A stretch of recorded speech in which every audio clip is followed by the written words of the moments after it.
আজ আমাদের রবিবারের বৈঠকের নিবেদন হেমেন্দ্র কুমার রায়ের নবাব কুঠির নর্তকী।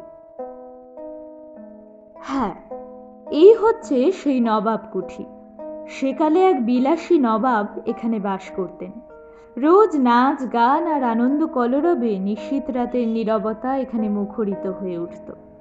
শোনা যায় নবাবের এক নর্তকী ছিল, তার নাচের খ্যাতি ফিরত লোকের মুখে মুখে। তারপর হঠাৎ একদিন কি কারণ জানি না, নবাব ক্রুদ্ধ হয়ে নর্তকীকে নিজের হাতে কেটে কুচি কুচি করে ফেলেন। আর সেই দিন রাত্রেই নাকি নবাবও গুপ্ত ঘাতকের হাতে প্রাণ দেন। তারপর থেকে এখানে আর কেউ বাস করে না। নবাবের বংশধররা আজও আছেন, কিন্তু তারা এই প্রাসাদকে অভিশপ্ত বলে মনে করেন। তাই এই প্রাসাদের ওপরে আজ পাহারা দেয় কেবল নিবিড় অরণ্য। এর ছাদে বাস করে করুণ স্বরে কাঁদে ঘুঘুর দল। এর ঘরে এসে বাসা বাঁধে বাদুড় আর পেঁচারা। এমনকি খুঁজে দেখলে এখানে 2-4টে শেয়াল বা নেকড়ে বাঘেরও সন্ধান মিলতে পারে। আমি আর বসন্ত পুজোর ছুটিতে নলিনদের দেশে বেড়াতে এসেছি। তারপর তাকে নিয়ে বেরিয়েছি পাখি শিকার করতে। তারপর গভীর জঙ্গলে ঢুকে পথ হারিয়ে ফেলি। সন্ধ্যার আবছায়ায় হঠাৎ যখন এই পরিত্যক্ত স্তব্ধ প্রাসাদের সামনে এসে পড়লুম, নলিন তখন পথ চিনতে পারলে বটে, কিন্তু তখন আর গ্রামে ফেরবার উপায় নেই। কারণ এখনই অমাবস্যার আঁধার রাত এসে পৃথিবীকে গ্রাস করে ফেলবে, আর গ্রামও নাকি এখান থেকে 15 মাইল দূরে। কাজেই স্থির করা গেল আজকের রাতটা এই নবাব কুঠির মধ্যে বসেই কাটিয়ে দেব।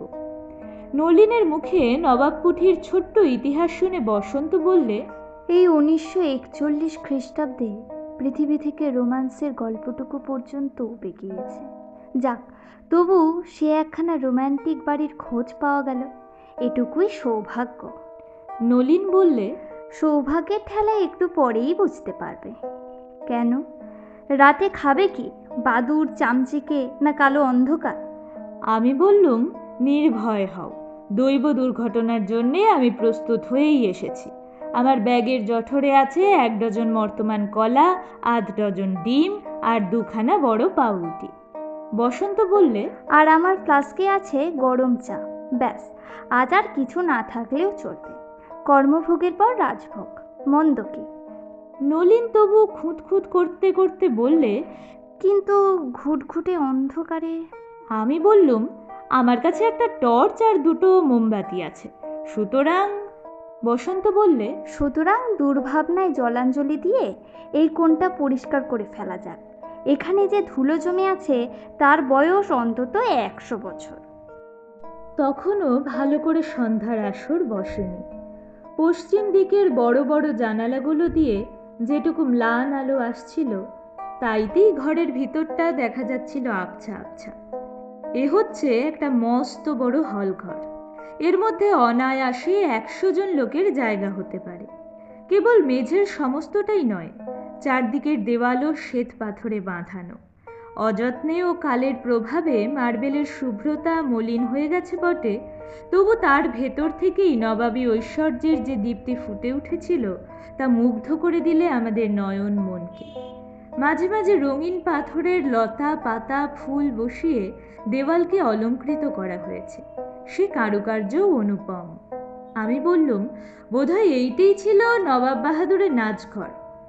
বসন্ত কবিত্ব প্রকাশের চেষ্টা করে বললে, হায়, কি দুর্ভাগ্য! আজ নবাবী নাচঘর স্তব্ধ। নর্তকীর নূপুরে বাজবে না আর কবিতার ছন্দ, ঘরের হাওয়ায় দুলবে না আর ফুলের মালার গন্ধ। সব রোমান্স মাটি। হঠাৎ ওধারের একটা দরজা খুলে গেল সশব্দে। নলিন চমকে উঠল। আমি হেসে বললুম, ব্যাপার কি নলিন, তোমার মুখ দেখে মনে হচ্ছে তুমি যেন ভয় পাওয়ার জন্য প্রস্তুত হয়েই আছো। নলিনও হেসে বলল, একে বাড়িটার নাম ডাক ভালো নয়, তার উপরে আচমকা দরজাটা খুলে গেল কি না। বসন্ত বললে, দমকা হওয়ার দরজা খুলে গেল, তাতে হয়েছে কি? তুমি কি ভাবছো দরজা খুলে গেলে কোনো বাইজি আমাদের নাচ দেখাতে আসছে?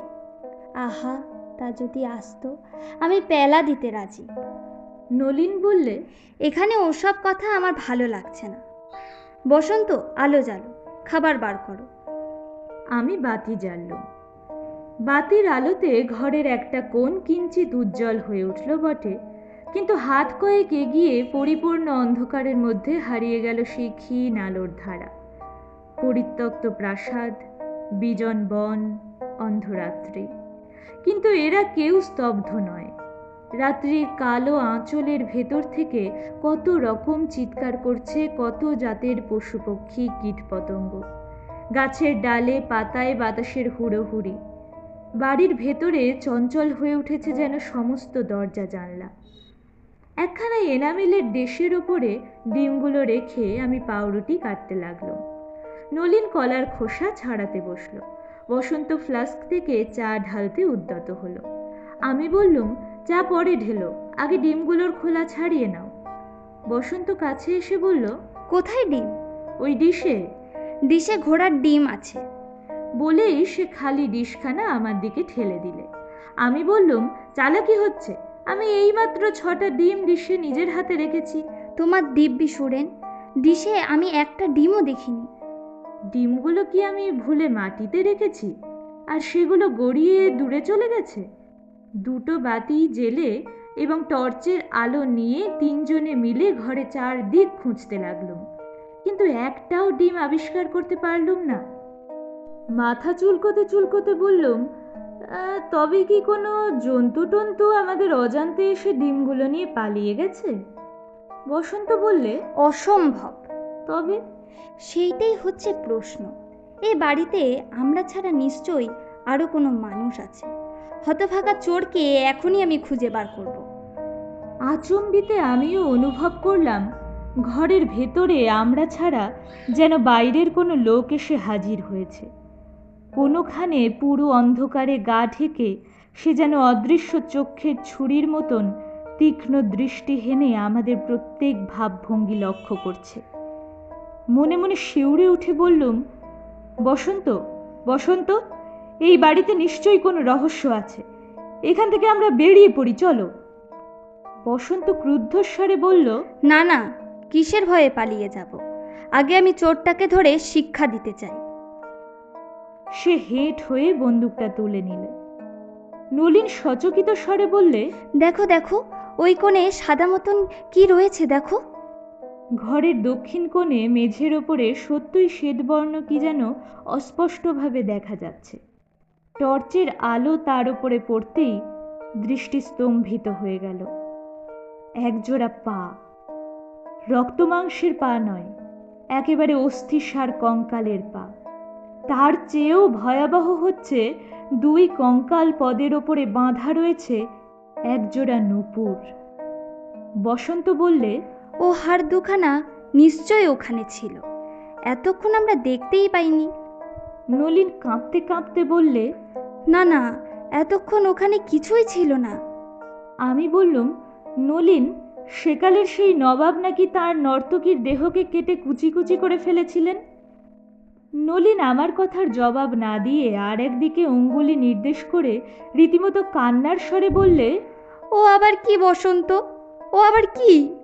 চকিতে ফিরে দাঁড়িয়ে দেখলুম আর এক রোমাঞ্চকর দৃশ্য। এতক্ষণ আমরা ঘরের যেখানে বসেছিলুম ঠিক সেইখানেই পাথরের দেওয়ালের ওপর জলজল করছে 2টো আশ্চর্য চক্ষু। চোখ দুটো গড়া যেন লাল টকটকে পদ্মরাগ মণি দিয়ে, এবং তাদের ভেতর থেকে ঠিকরে ঠিকরে পড়ছে যেন মৃত্যু ভীষণ দুর্দান্ত ক্ষুধা। বিনা বাক্য ব্যয়ে বসন্ত বন্দুক তুলে চোখ দুটোকে লক্ষ্য করে ঘোড়া টিপে দিলে। বন্দুকের বিষম গর্জনে সারা ঘর যেন ফেটে গেল, কিন্তু সেই বিভৎস রক্তাক্ত চোখ দুটো জ্বলতে লাগলো ঠিক তেমনি জল জল করেই। ওদিকে বন্দুকের ধ্বনি প্রতিধ্বনি ভালো করে মিলিয়ে যেতে না যেতেই ঘরের মধ্যে আর একটা অদ্ভুত শব্দ জেগে উঠে আমাদের সর্বশরীর আচ্ছন্ন করে দিলে। ঠিক যেন 2খানা নূপুর পরা হাড়ের পা মেতে উঠেছে নাচের আনন্দে। পরমুহূর্তে বিকট এক আর্তনাদ করে নলিন ছুটল বাইরের দরজার দিকে। বেশ বুঝতে পারলুম, নূপুর পরা হাড়ের পা এগিয়ে আসছে আমাদের দিকেই। পিছন ফিরে দেখতে ভরসা হলো না, এতক্ষণে হয়তো সেখানে আবির্ভূত হয়েছে কোনো ভয়াবহ কঙ্কাল মূর্তি। বসন্ত চিৎকার করে বললে, কাপুরুষ, কিসের ভয়ে ও পালালো? এসব হচ্ছে হ্যালুসিনেশন, মিথ্যা মরিচিকা। তার হাত ধরে প্রাণপণে টানতে টানতে বাইরের দিকে অগ্রসর হয়ে আমি বললুম, পাগলামি করো না বসন্ত, শিগগির বেরিয়ে এসো। এ প্রাসাদ মানুষের পৃথিবীর বাইরে।